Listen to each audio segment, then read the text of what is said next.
This is a B3 special broadcast. I am Elijah Choplin, Multimedia Editor at the Blue Banner at UNC Asheville.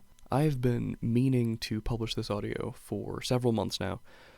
This is the audio of a Skype interview I had February 12th of this year about race fetishes in the porn industry with adult actress Minnie Scarlet.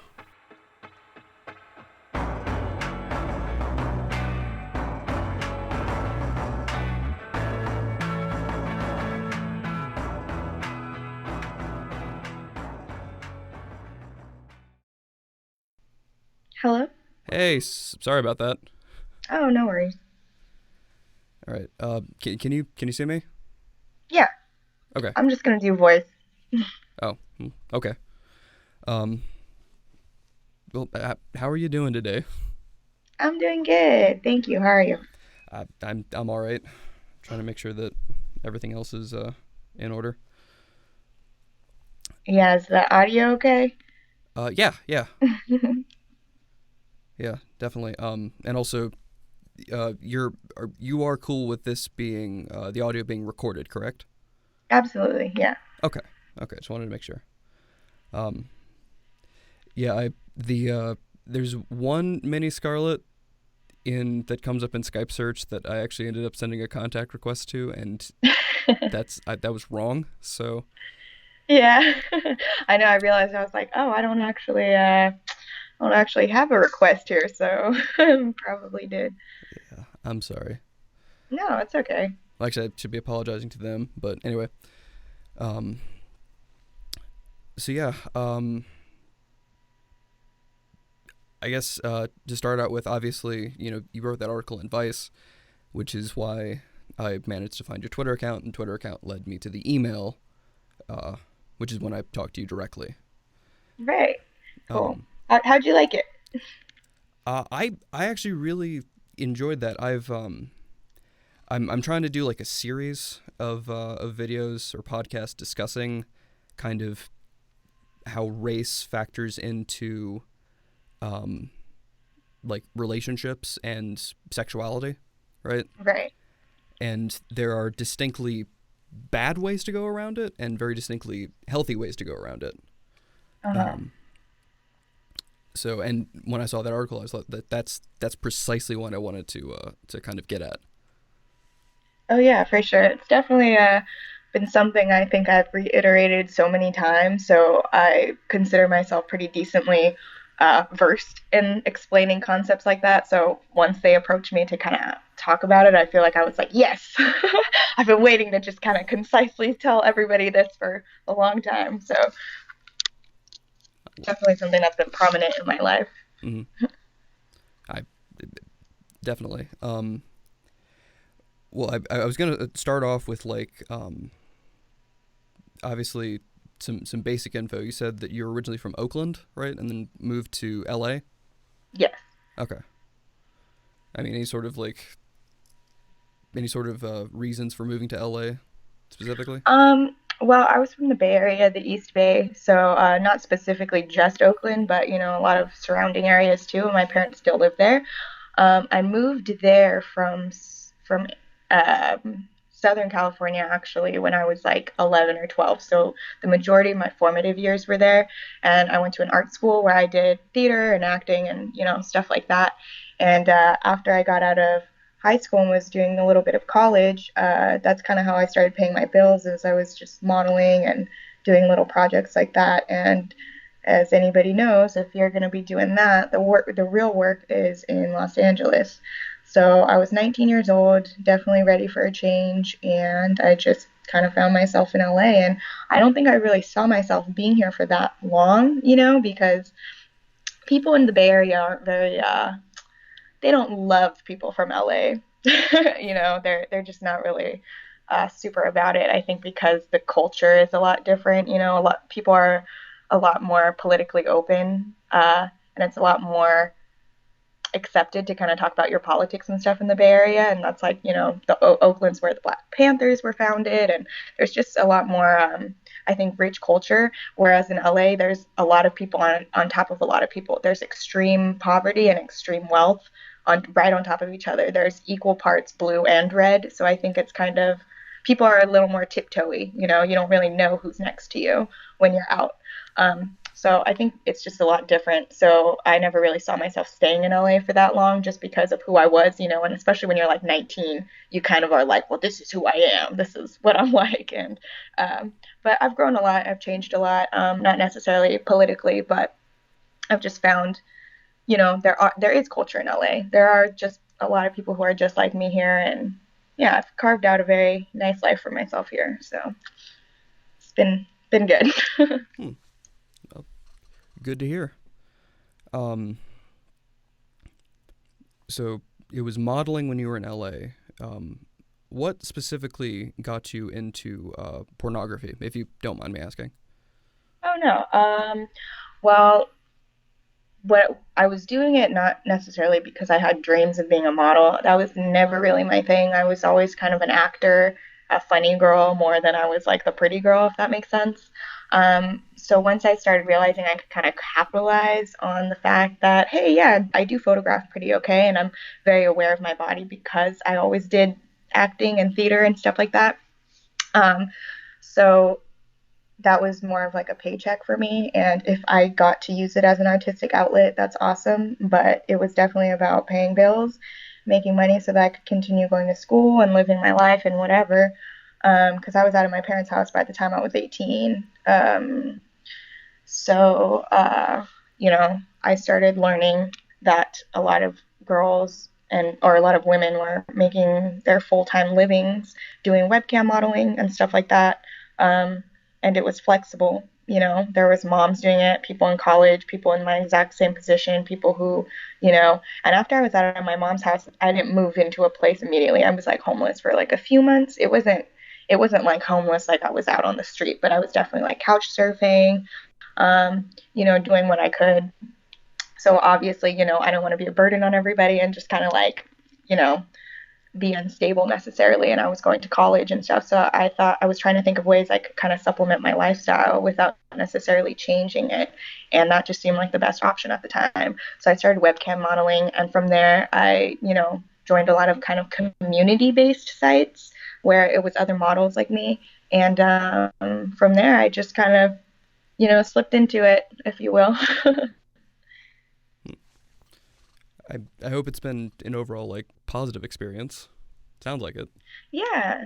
I mean, I've been doing it since I was 18 and I'm, you know, 23 now. So that's a really long time to grow and to have a range of experiences, you know. Overall, I am very happy with most things though. Most things. Yeah. You know, like where I've been, what I've done, things I've accomplished. Um, because when I look at it, you know, I've been able to be on some of my favorite TV shows or been able to do a shitty little B film or like, you know, all these experiences that I think a lot of actors who go about it quote unquote the right way would still be thankful for. But I did it just kind of, you know, the sprout started as me just trying to make a paycheck and it kind of grew into this actual like tree of opportunity, you know, excuse my cheesy metaphor, but yeah, it's afforded me a lot of really awesome opportunities and stuff. And of course, there's never anything that is all good or all bad, especially if it's spanning, you know, 3 years time. So there have been my, you know, experiences that were a little more negative or not necessarily my favorite things, but overall, yeah, I'm happy with it. I'm not really sure the correct response to that besides thumbs up good. But um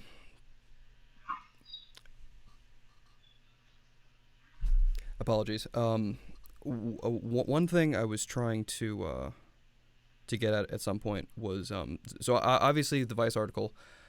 What what kind of started to inspire you wanting to speak about that? Well, like I said, I've always kind of been saying stuff like that, you know, from when I was younger to now. I've always noticed, you know, I'm not a white girl in the industry, so I've always had, you know, that kind of label stuck on me. There's nobody like I've very rarely do I come across anything, even if it's in a positive light, describing me and mentioning that I'm not Asian. Like, it just doesn't happen, But if you read articles on other models and stuff like that, they're never like, oh, this beautiful Caucasian modeling who hails from whatever. It's just, they're just a normal girl. But you don't really have that same luxury if you are not white. It comes with it. It's a descriptor because you're not, quote unquote, the default, if you will. So from that, it has always just kind of like been this sort of annoyance, I guess, because you don't want that to be your selling point necessarily, especially when I wasn't really like quote unquote the stereotype of what it was anyway. So it's not like I tried to capitalize off that fetish very much at all. Like from the beginning, I pierced my nipple so that I would like not look like a little tiny girl. I always wore red lipstick in my early shoots because I didn't want to be pigeonholed to look like, this little whatever girl with like no boobs and everything. And I kind of always did these things, I think kind of subconsciously to set myself apart. And uh,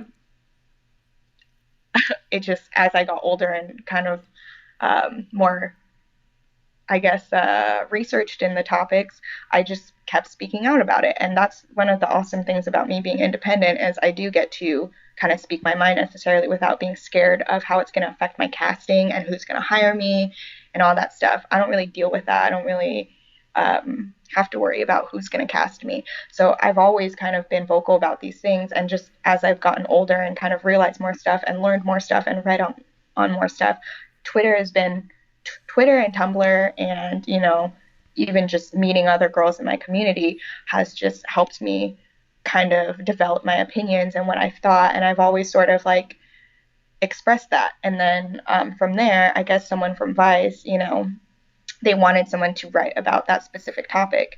And, lo and behold, that's a big thing that people kind of remembered about me is that I talked about it all the time. And I had a very, I don't want to say black and white, but I know very much what I think. You can't really sway me on some of these things because I've thought these for a long time. I've researched it, I've lived it. So I think that kind of is what stood out and what gave me that opportunity to talk about it. But to answer your question, I've kind of always been this way. I've always wanted to talk about it. You mentioned how being independent. Obviously, you have your own dedicated site. Is that kind of is not being independent? Is that something that people do, or people can use to kind of keep that message from being criticized? What do you mean exactly? Like keep it from being criticized? Oh, but sorry. Like obviously, race fetishes can be a very common thing, and Yeah.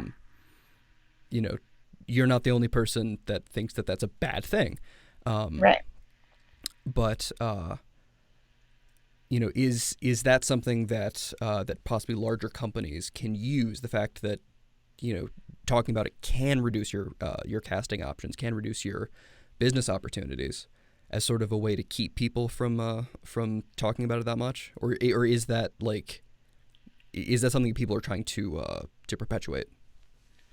I think it just kind of is a conflict of interest if like you have a site, for example, that capitalizes and banks on the fact that like all Asian girls are small and submissive or something. You're not going to hire a girl who tweets all the time, I fucking hate being stereotyped as small and submissive, blah, blah, blah, blah. It just, you know what I mean? Because then your fans, they find you from that site and then they go to their Twitter and then they're like, because obviously the people who are jerking off to stuff like that or who are kind of like, don't have a problem with the fact that that's their fetish and they kind of defend it by saying, well, this is just like a whatever. They're obviously not going to agree with that specific model's tweets and stuff. And that's kind of a branding thing as well, because I know a lot of girls who do have these ideas, but they can't really speak out on it because it's their brand. It's not their personal Facebook that they're talking on. It's not them with their friends. Their Twitter is their brand. So at this point, I think that my opinions and stuff have definitely become part of my brand. So I kind of do have to not necessarily keep it up, but people want to hear that from me. People do want to hear my commentary on like, oh, did you hear that? This just happened. What do you think about that? So my hustle is just a lot different than other performers' hustles because I have friends who do shoot mainstream and they aren't white and they kind of get, not necessarily great roles all the time. And they still feel the same exact way I do, but to them, their Twitter is something different than what it is to me, if that makes sense. Business more than personal. Yeah, absolutely. Okay. Interesting. Why do you think that like race fetishes why do you think that they start? I think a lot of it, I mean, obviously I can't speak for every single person who has a racial fetish or whatever reason. But I think in general, it is very similar to the stereotyping that we see in just big Hollywood movies in general and other forms of media, because I do think porn is just another form of media.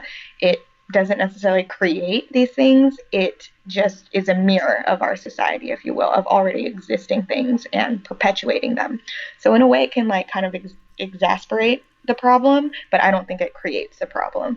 I think it has to do with stereotypes. Like in my instance, I think a lot of people are drawn to small Asian girls because they like to feel like men. It makes them feel good to have a smaller girlfriend. It makes them feel good to have, it doesn't even necessarily have to be an Asian girl, because I realize if there's one thing I know about dudes who like Asian girls, it's usually that they like any small brunette girl just because it makes them feel bigger, stronger, whatever, and then that's also ties into the idea of like, oh, Asian girls always have small boobs, or they usually have tight pussies, or whatever stereotype. That all kind of feeds into that stereotype. But you know what? My sister looks completely different than me. She has, a different body type. Her hair is different than mine, but she's just as Asian as I am, but she just doesn't really fit into that stereotype necessarily. So it's not even the fact that, oh, I like Asian girls because they look, it is an aesthetic thing, I think, but that also isn't all Asian girls.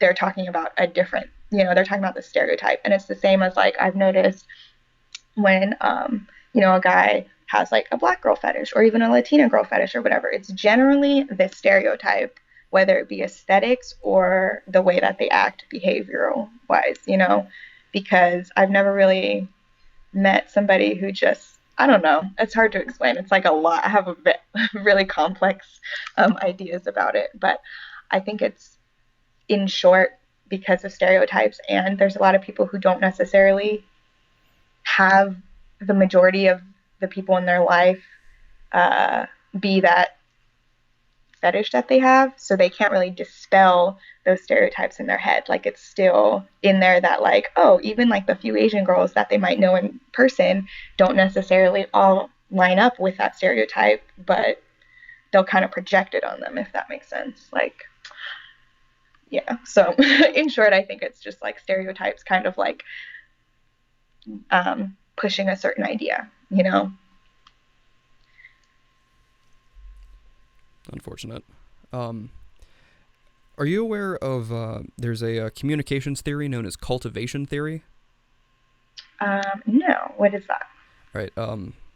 Well, mass comm major plug. Mm-hmm.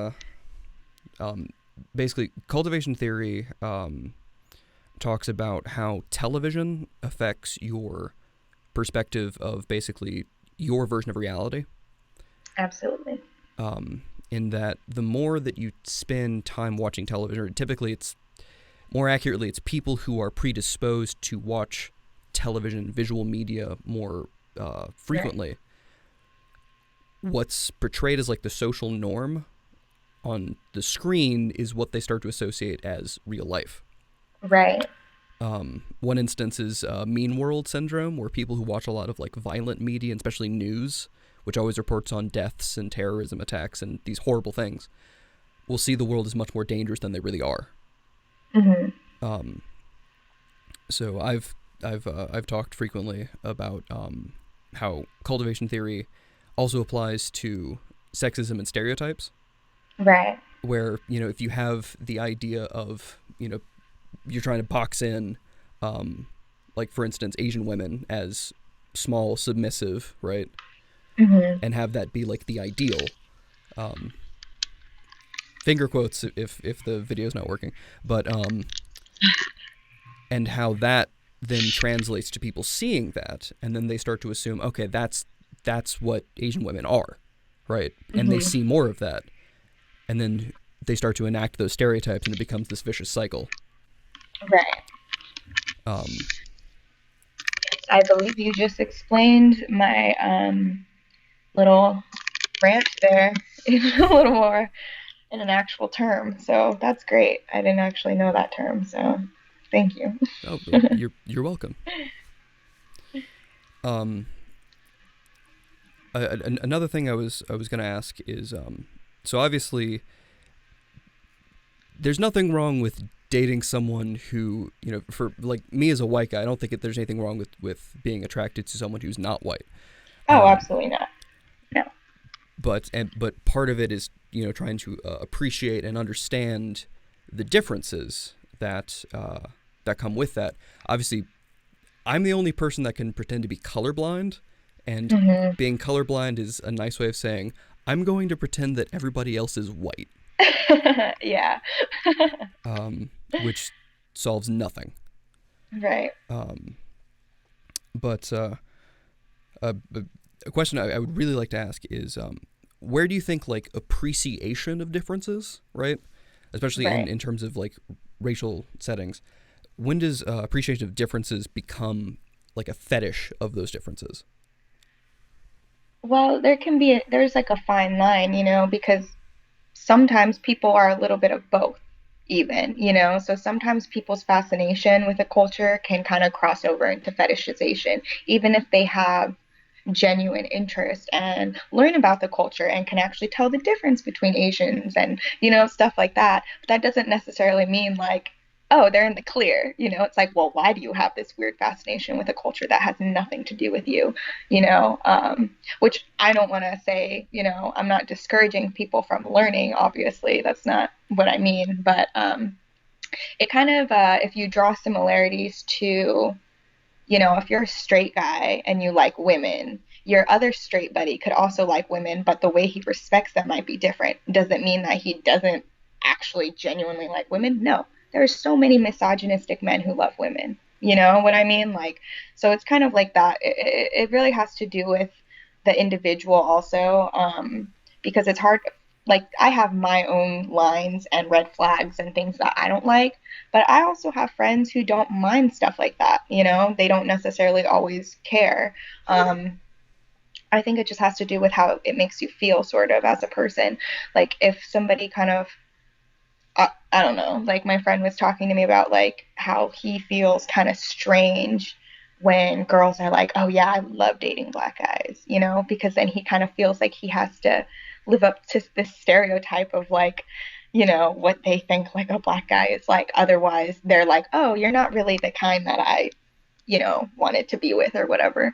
And so, like, obviously, that is a problem because they had a predispositioned idea of like what a dating black boyfriend would be like and whatever. But I've also had guys who just were just kind of weird and like didn't necessarily make me feel bad in that specific way. And it wasn't as black and white and obvious that it was weird, but it was just like, they needed to tell me about all the Vietnamese things they've ever done in their life and to try and make me feel more comfortable almost. And it's almost as if going out of their way to try to make me feel comfortable because I was Vietnamese and made it seem like they thought I shouldn't be comfortable or, like there's just, I think it all kind of boils down to like how somebody makes you feel. And, it's cool to celebrate the difference, but also not to necessarily point at it and be like, oh, this is so exotic and interesting to me, because like, I'm never going to be like, oh my God, you're from Ohio, like does your mom make burgers? That's incredible, I love burgers. There's just a difference. So I think it kind of, for me, I don't feel comfortable when I kind of feel like a pet, sort of. And that's, I think, the closest thing I can sort of relate it to is, you're not mean to your dog, necessarily. You're not hitting them. You're not necessarily calling them names, but you understand your dog is still like your pet, So I think sometimes it's like that. Hmm. I feel like Ohioan focus porn needs to be like a new genre now. Right. Like, some white boys from Ohio. Yes, that's what I'm interested in. And it's like most of it focuses on like bland burgers that they cook. Like that's like the focus of it always. Right. And like the intro could be like someone biting into a burger and being like, there's no seasoning in this. you know, really gotta like drive it home. Ooh, no salt. Right. Oh, Opens the cabinet, it's empty. There's no seasonings in here. there's just like Wonder Bread and like a single bottle of ketchup. Funny. Okay, I do expect credit for that idea, by the way. Oh yeah, yeah. No, it's patented. Okay, Patented. Yeah, it's one of those words. gotcha. um, but yeah, actually, you mentioned like pet, right, and how that can kind of um tie into it, and how a lot of what you said kind of had this sort of like implied power dynamic. Yeah. Um, Um, to me, it's kind of it's hard to like be in a relationship with someone if they don't recognize that power dynamic inherently, because I mean, even just like if you're in a hetero relationship and there's like a woman and a guy, I get it, like there's the equality thing obviously, but you also have to recognize like in society, just it's not always like equal necessarily. So I don't expect like somebody to like do anything weird as far as like reparations, like like that kind of thing. But there does need to be kind of that understanding of like, okay, you go through things that I don't go through, you know and I think like when it's almost treated sometimes like the opposite, I think, with a lot of Asian fetishes, where it's kind of like, wow, how cool and lucky you are to have all this exotic, cool stuff around you. And they don't really see necessarily like the bad side of it, like, getting called a gook while you're walking down the street or like something silly like that. That's not really the part of their culture that they're going to focus on. It's always going to be like, oh, I like anime, like something like that. So, yeah, there is always that inherent power dynamic of just kind of knowing that in society you're not going to be taken as seriously, if that makes sense. And people might not even believe you because, like, me telling you this, you're like nodding your head and you're understanding it because you're open to the idea. There's a lot of people who immediately, as soon as they hear even the smallest thing, they're like, oh, whatever, and I don't know. I think that has a lot to do with it too. I don't know. For me, I know that especially if it's painted in a positive light as like, oh, I like Asian girls, it's going to be harder for me to really communicate that idea of like, oh, I don't like this because A, B, and C, because people are just going to be like, well, you should be appreciative that like, you know. Is that a common justification of these kind of fetishes? Like, I like Asian women and I respect and appreciate them, therefore it's not bad. Yes, absolutely. That actually happened with my old webmaster. She was like such a weeaboo. It was the worst thing. And like she wrote this article where she's like, "Oh, I know Minnie would like really hate this if I said it, but she's like my little Asian sunshine." Or she said some dumb shit like that where I was just like, ugh, why would you even say that I would hate it and then continue? You know what I mean? It's almost as if saying, I know this is problematic, but fuck it. Me saying this is way more important than any of that. And she, even when I went to go talk to her about it, because I'm like, I don't want that to come up from my Google search personally, like, because especially if I'm like supposed to be like lying to the public and saying that we're the same brand and we respect each other and we're friends and whatever, then I especially don't want people to think that I'm okay with somebody doing that to me, because then if I try and shut them down, then they're going to be like, well, I saw that this girl did it to you. And you know what I mean? And so when I was talking to her about it, she essentially defended herself because she's like French Canadian, and she's like, oh, well, you English people are so sensitive all the time, and like I meant it in a good way. It was a positive article. Like you're getting, it's just all this stuff. And it's like at that point when someone doesn't even understand such a basic concept, you can't even go into it further. You know what I mean? Otherwise, they're just going to immediately be like, oh, you sound preachy. Like you sound stupid and you sound preachy, and I don't want to hear any of it. So it is what it is. Yeah, that's I'm trying to figure out what little Asian sunshine even means.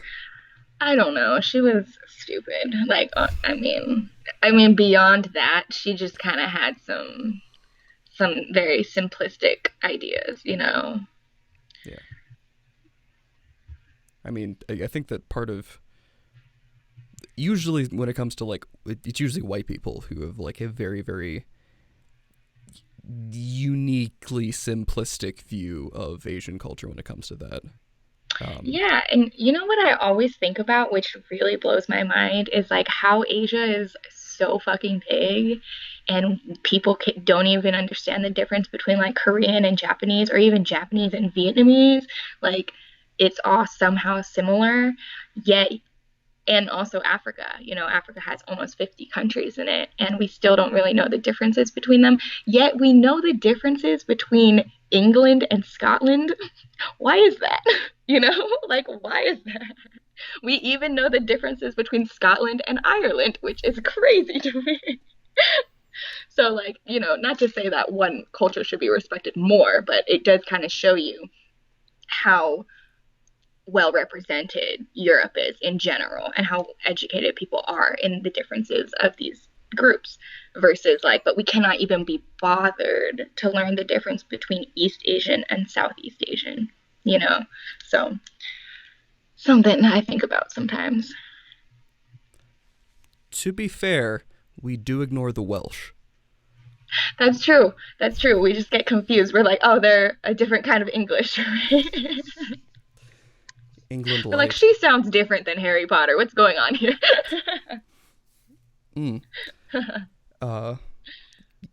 Yeah. Well, in that context, and even going back to the sort of relationships, there's an element of almost kind of colonialism in that. Oh, absolutely. Yeah. And even when sometimes the compliments that people give are so deeply rooted in colonialism, people are like, oh, you look so mixed. You must be mixed because you're so pretty. I hear that. I know a lot of my Black friends hear it. And it's almost just like, yeah, well, if I was mixed, it's probably because a fucking GI came and fucking raped my grandma. You know what I mean? Like, so it's not like there were just white people chilling in Vietnam, like, at this point in time. You know what I mean? And, like, same with, my Black friends. They always say, like, at least one of my friends, she's very bold. I love her a lot. When someone says something weird like that to her, she's always like, well, why do you think I would be mixed? Like, what do you think happened along the line that, like, you know what I mean? Obviously, somebody ended up in the slave master's house. So that's not really like, wow, you look so pretty because that happened. Like, okay, thank you. And then on top of that, just even the notion that, oh, you must be so beautiful that you must not be just a pure Vietnamese person, or you must not just be Black. You must not just be Latina because you're too pretty or whatever. Like, that whole idea is just, ugh. That's actually, wow. Okay. And all the times that I try and say something like, well, and a lot of the times I'm not really mean about it because I do understand that I don't want to say the problem with America because it's part of the good thing too, but one of the harder things to grasp about America is how different everybody is. So how can you really expect everybody to know everything, even if it is just common decency, for example?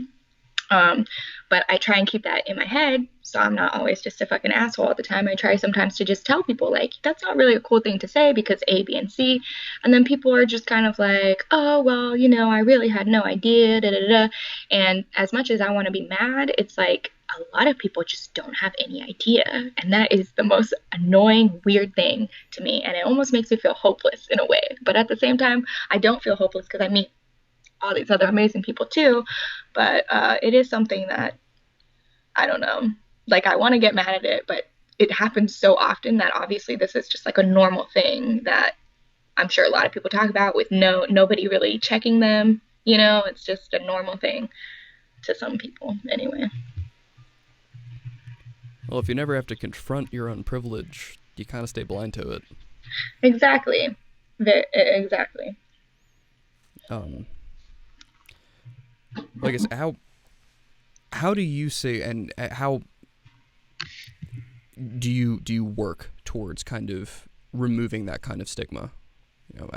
How do we change both in pornography and just like in media overall in the world? Well, I think some of the first steps, I mean, if we're talking about media in general and porn, is we need to just start casting people outside of their stereotypes. Even my partner, he went to film school, and he was telling me about how, one of the things they teach is basically like stereotyping is a tool. It's like to get your message across as quickly as you can. And I know from acting that one of the things that kind of make a good scene is you have to establish the relationship, the objective, the blah, blah, blah. There's a whole little list or whatever. But the sooner you do that, the better, because then you kind of can continue on with the story. It moves the story along, if you will. So it really, like, quote unquote, helps the storyline if you can just, this person's supposed to be a criminal. So how do we convey that better? Oh, let's put a brown person there, or let's put, this person there. And obviously, like, that is at the cost of somebody's humanity, because there are real brown people in real life, who are going to suffer from this stereotype. So I think, like, a lot of people don't really think about things like that necessarily. And I see this all the time whenever big companies try and make an ethical change with stuff like that. There's all this outrage of like, well, if you can't separate fantasy from real life, then that's your own personal problem. That doesn't mean that you need to stop making this porn. That doesn't mean that this needs to stop necessarily. And I think that's also a huge problem, because they don't see the connection. They don't understand the correlation between the two, and the fact that it wasn't born out of nowhere. You know what I mean? Like, it's very much a real fantasy that people have about real people that kind of just get brought up in a more taboo environment. It isn't always, quote unquote, just fantasy. Our fantasies don't exist in a vacuum. You didn't just wake up thinking that, black guys are more likely to gang rape. Like, that's not something that happened accidentally. So I think, we just kind of need to take little baby steps, I guess. I mean, I would love to take lunges, but, like I said, me trying to wrap my mind around the fact that there are so many people who are so far behind in that sort of thinking that maybe we can only take baby steps. But I think that we need to just basically start giving people different roles. We need to start making the girl next door just a different color, or like giving people roles that have nothing to do with like being in jail or being criminalized or whatever, or like immigration, like let ethnic girls play roles that don't have to do with their backgrounds. I would love to play a role where it had nothing to do with the fact that I was Asian. I was so excited the other day because someone emailed me trying to get me to audition for their movie, and I was like, oh hell yeah, I haven't done like a movie or a show in a little while. I would love to audition. And then I read it and they send me the script and it's called My Happy Ending or some bullshit like that. And I'm just like, here I am all happy and fucking bushy-tailed or whatever.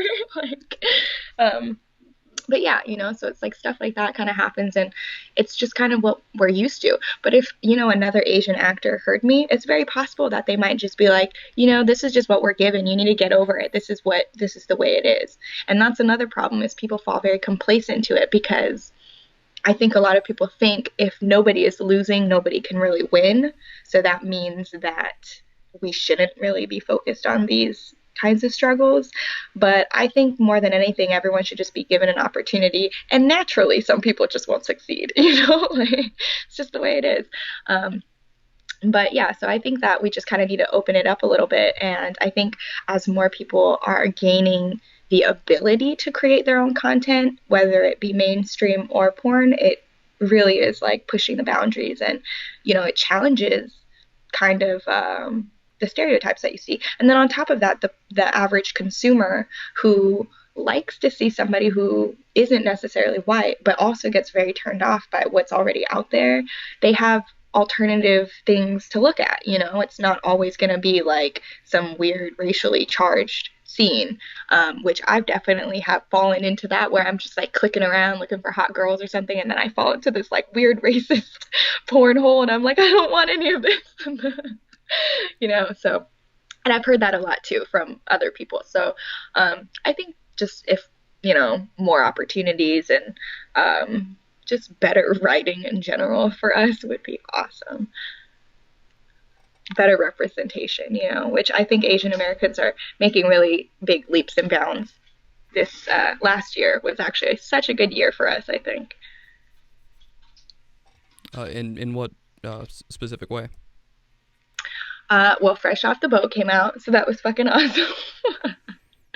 And then, Ali Wong had a stand-up thing, and there's like Constant Wu started, being loud on Twitter about it. We had fucking Glenn Rhee and The Walking Dead, who was like one of the OG hot dudes, just right alongside Rick and Daryl, which is awesome. And like, that never happens, dude. Like, I think the last Asian guy to bang like a white girl on screen was literally like Jackie Chan, probably, like something like that. Like, it just does not happen. It doesn't happen. People, Asian guys are so emasculated all the time, and that's not how they are. Most of the Asian guys I know are like dancers, or you know what I mean? They're not like these little meek guys who are like really lame. So I think that, just breaking those stereotypes in general helps people start seeing people in different ways,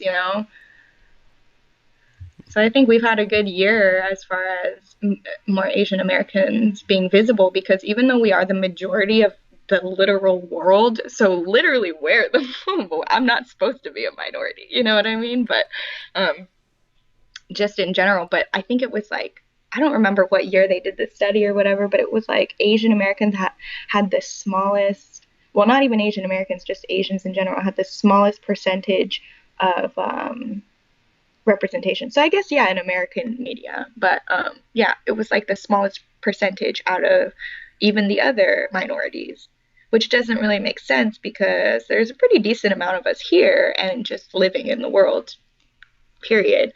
But we had even less than, Latinos and Black people. And yeah, so I thought that was kind of an interesting thing. Excuse me. An interesting thing to learn. But I think we made a lot of big steps. Why is it that Asians were so underrepresented, do you think?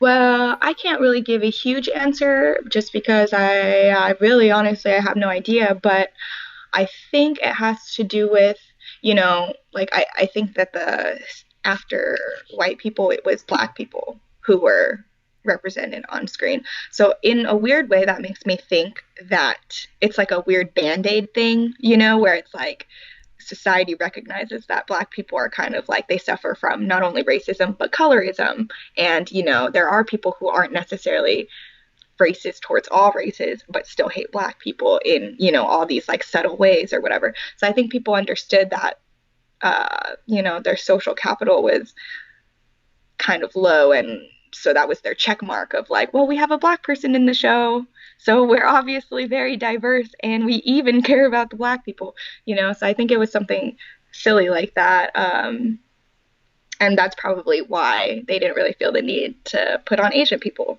because, we're the quote unquote model minority, and, people think that we don't really suffer that much because of it. And so I think, the media thing, putting the token Black person, the token Latino or whatever, I think that is kind of like a weird Band-Aid thing of like, well, how could they be suffering when I see them on TV, sort of thing. So I think it has to do with that. I mean, I also don't know shit, so.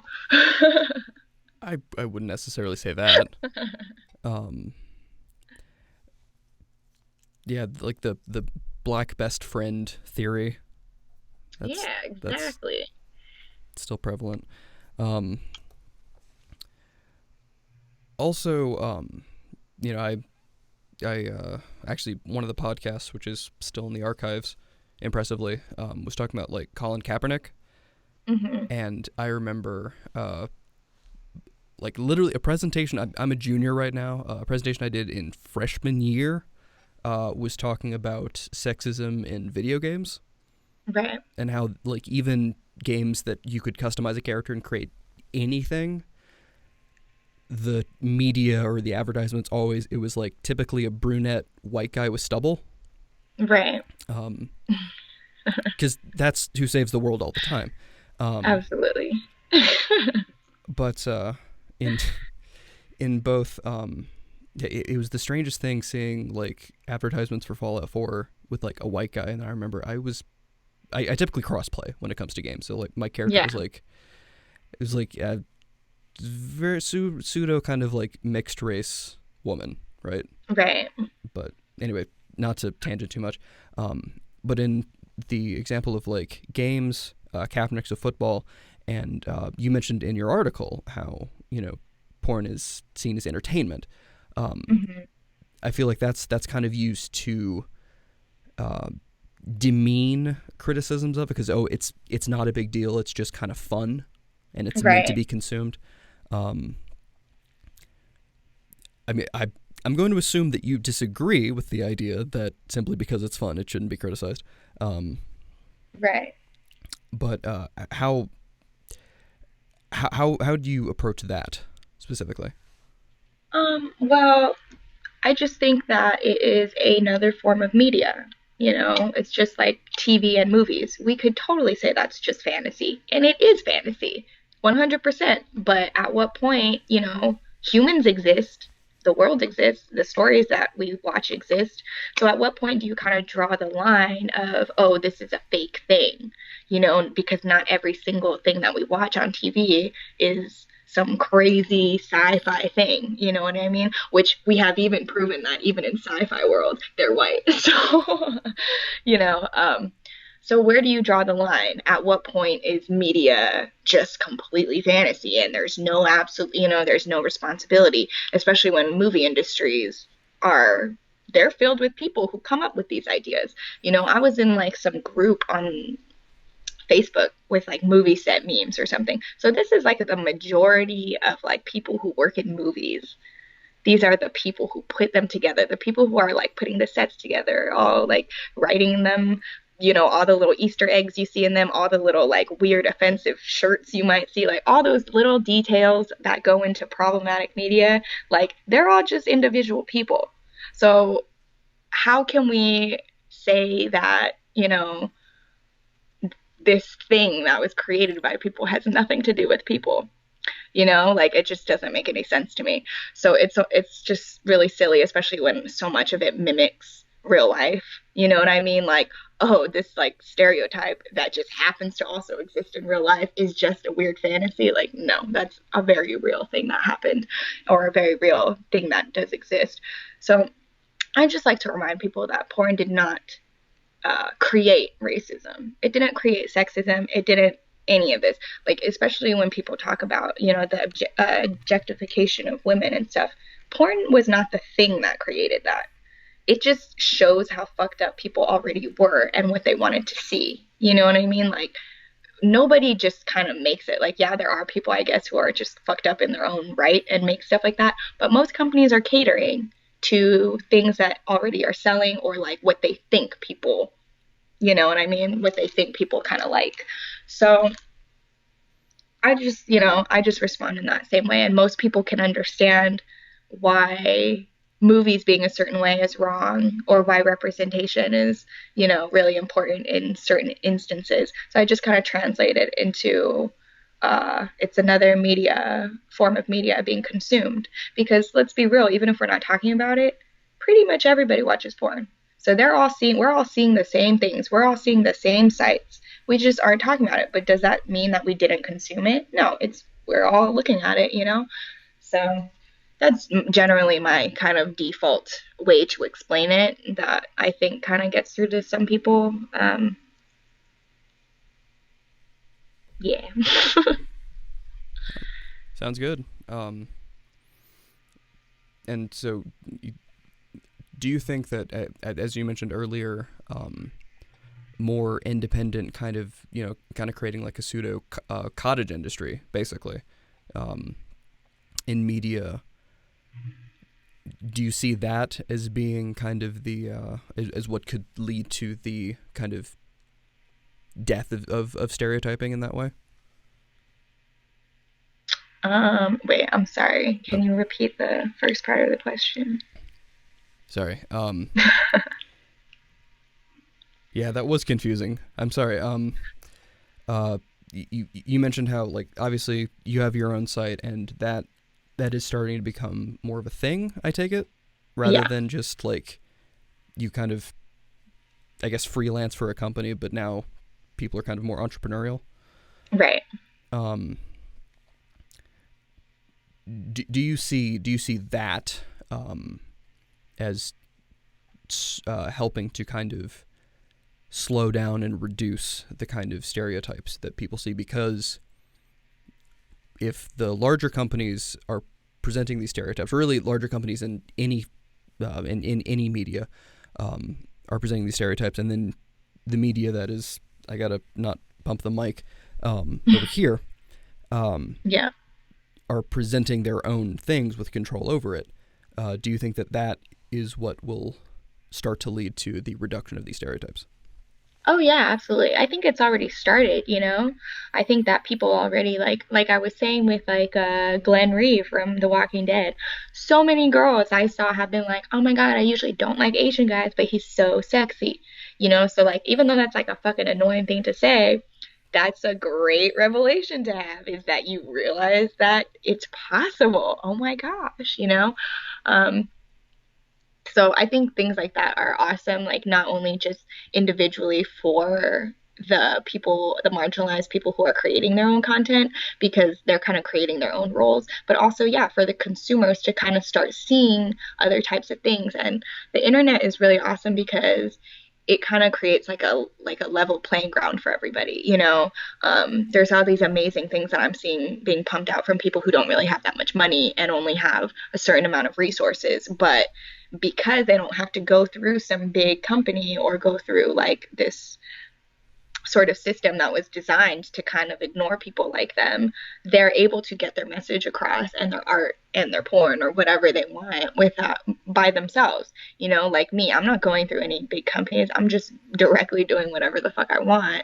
And I find that much more liberating, and I find it much more freeing when you're trying to kind of play yourself versus like an idea of what someone else wrote for you.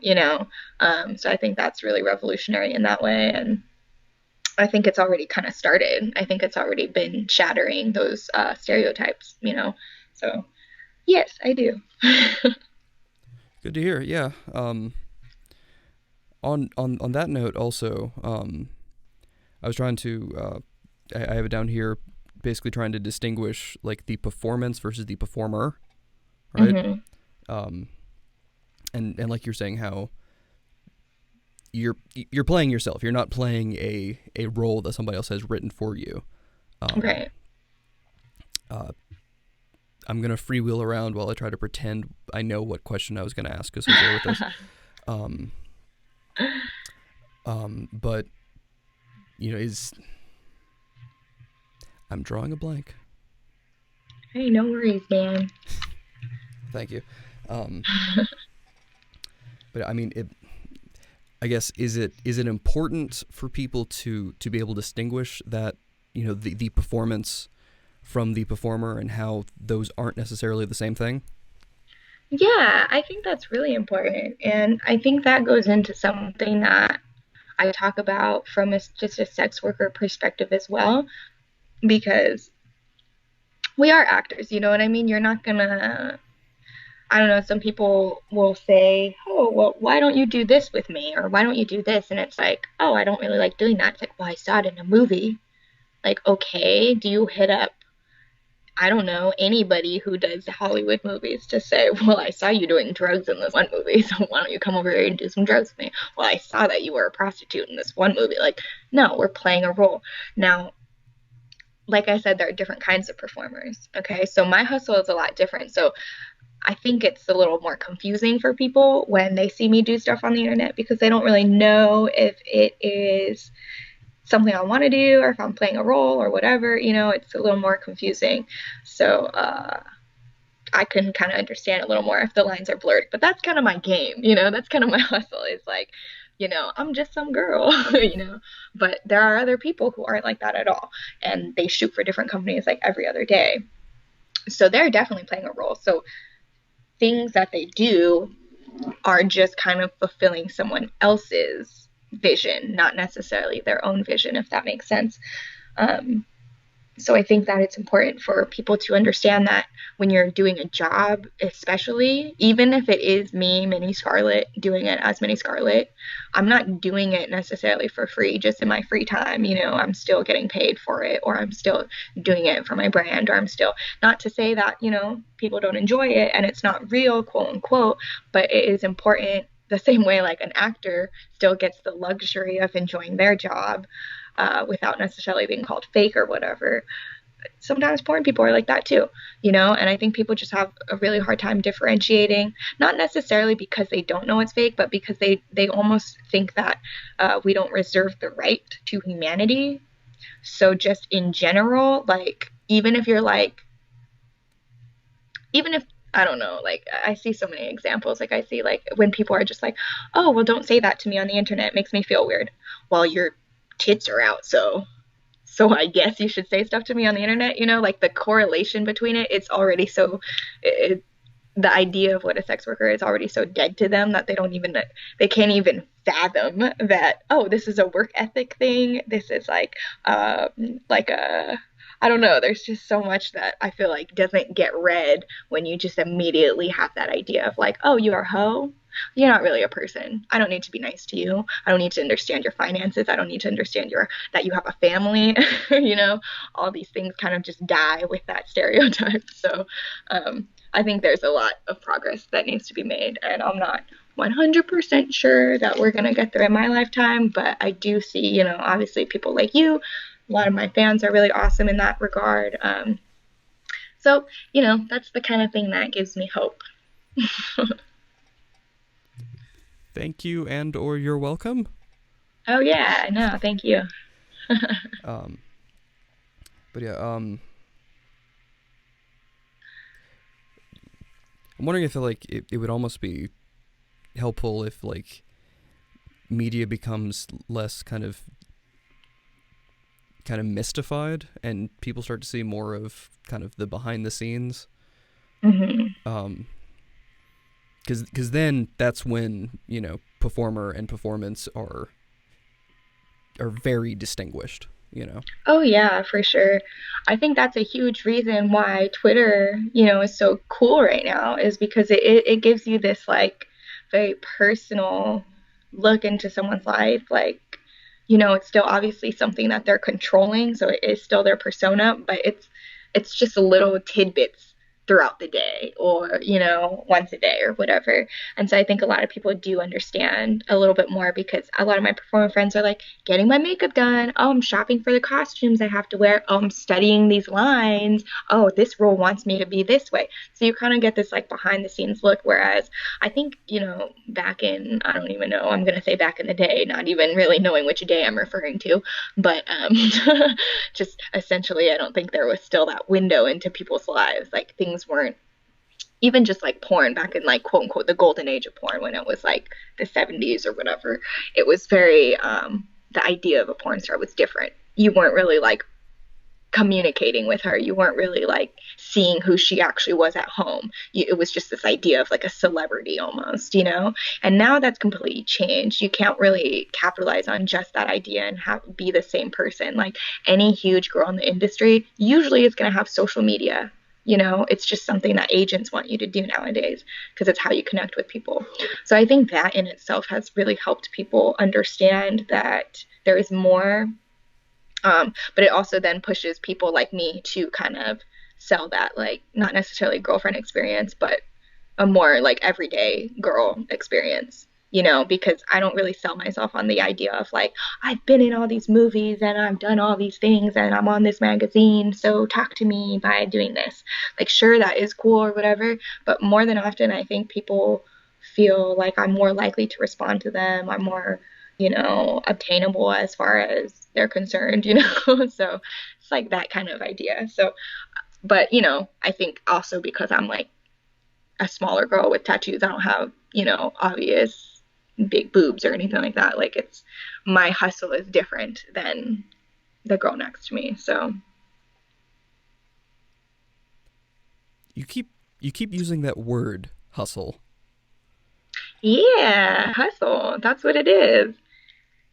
No, do you know any porn girls who do 9 to 5s and like shoot 9 to 5 every day and have benefits? No, it's a hustle, you know? Okay. And like, I think most freelancers I consider hustlers because they kind of gotta, you know, you have to work like 5 different jobs or something like that. That's kind of like the freelancer's job security, if you will, you know?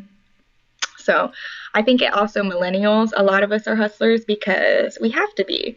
There's not like really like I don't really know that many people who like went to college and then graduated and then got a really good job right out of college where they were actually paid and had benefits and everything. Like it's always been some sort of like juggle of some sort, you know what I mean? Like working while they're going to school and doing like some little side passion project to keep them sane. And then when they graduate, they have an internship, so they still have to fucking work on the side. And like, you know, it's always some sort of like, it's just the way that I feel like, you know, our 2000s are going to be right now. Like our young adult lives are just going to be filled with kind of hustling. Thanks for reminding me what 2018 is going to be like when I graduate. Yeah. Oh man, now I got to worry about that. I mean, But hey, it's like I feel like, you know, since everyone, not everybody is doing it, but I think like it's gonna be the new norm, you know. So hopefully it will get better. well, to be fair, if given the chance to go to LA and be like a tech with like adult film, I mean, I'm used to being an audio tech. I'm used to being like a cinematographer. I would gladly take that chance for like Yeah. a fairly consistent job.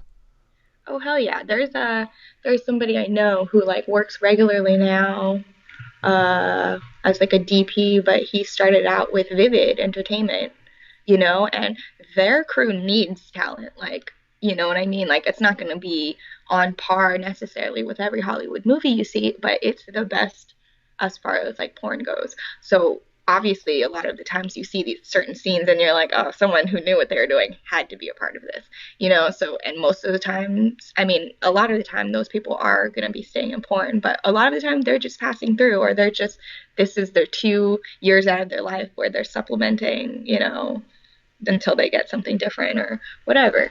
So I think, you know, it's not unlikely that you might do something like that if you're open to it. Now I'm networking. Exactly. So. Right. Well, I don't know. Any opportunities open up, let me know. But I'm independent, so Yeah. I don't have the hookup the way some other people might. Yeah, fair point. Unless I get rich, then I might, you know, be like, hey, I'm putting together some stuff. But we'll see. Okay, if that happens, I would definitely like a call. Definitely. Oh, so kind, so kind. Is there anything else that you would really want to add? Um, I mean, not really. I feel like I talk so much all the time that, like, I don't even know. I'm just always talking. So I feel like I always have something to add. But I think in general, I think I'm really happy with the fact that I've been able to sustain having a site and still paying my bills and kind of doing something I like. And, I feel really lucky in that regard. So I think as long as that keeps going, and, thank you for having me and kind of bringing these sorts of things to light. Like, I looked at some of the other articles and the other video, the documentary about like the transgender students and stuff like that. I think it's all very important stuff. And I think it's important to go to the source. I'm glad that you're not just kind of like, I mean, you obviously have some great ideas on your own, but I'm glad you also talk to people to kind of get what they have to say, and not just regurgitate it and be like, but this is my opinion and this is, everything I came up with. 'Cause credit, you got to give credit where it's due. So I love, that more things like this are coming to light and more people are paying attention to it. So that's awesome. Oh, well, thank you. Yeah, No, thank you. That, yeah, in transit was a lot of work to put together. Oh, I'm sure. I mean, editing like, I want to say at least an hour of footage down to about 15 minutes that's fun. Yeah, dude, editing sucks. My boyfriend films a lot of like Beverly Hills surgeries, like for like plastic surgeons, and he sits there just staring at like eyes cut open or like, and it's like, how long is a surgery? Sometimes they're like 5 hours, so it's like trying to get the important part. So I don't know, it's all very, very mind-numbing work, so I applaud you. Yeah, I major respect to that. Like, editing is its own art form, I think. Yeah. But yeah, well, again, thank you for actually having this call. Yeah, of course. Thank you for asking me. I appreciate it. Oh, well, I will blab at any chance I get. Just I feel all the time like on my Twitter where I just say something and everyone's like, "Shut up, you're a whore." So it's like when someone's like, "Hey, we would love your opinion." I'm like, "Me?"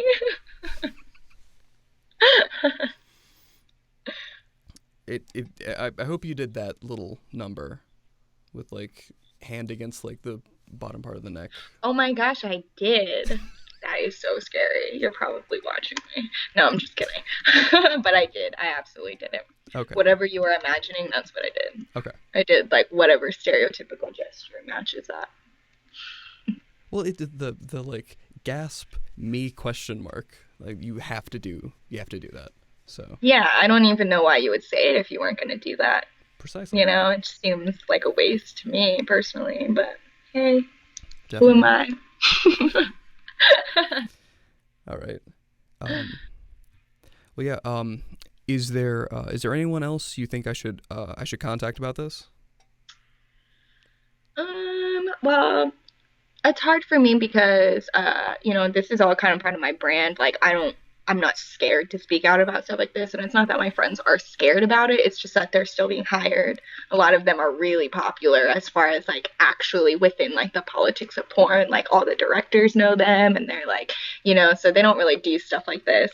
I don't even know if their agents would let them necessarily. So unfortunately, there's no one I can really refer you to. Oh. Excuse me. Oh, that's understandable. Well, I'll try to find someone. Like I said, more material, more perspectives, I think is always more important. Oh yeah, for sure. Yeah. Until you have to edit it. No, I'm just kidding. I'm aware. Oh my God, I'm aware. But again, thank you for your time. I mentioned, because I was actually really excited for this interview, and I mentioned it to one of my coworkers, and her immediate response was, Can you email a picture of me to Miss Scarlet and see if I am porn worthy? So. Oh my gosh, that is hilarious. This is a girl, you said? Yeah. I'm sure she is. There's a market for everyone, babe. All right. I'll still But send. you can send it. You can send it. I would love to. I would love to see. Okay. Okay. Awesome. Okay. Well, I think I'm good. Awesome. All right. Well, thank you for having me. That's awesome. Thank you Oh, so much. well, thank you. All right.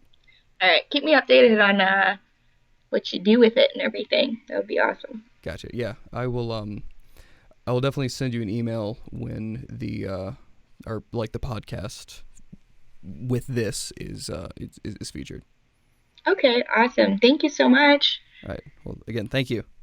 Yeah. Have a great day, Eli. Thanks. All right. You too. Bye. All right. Bye.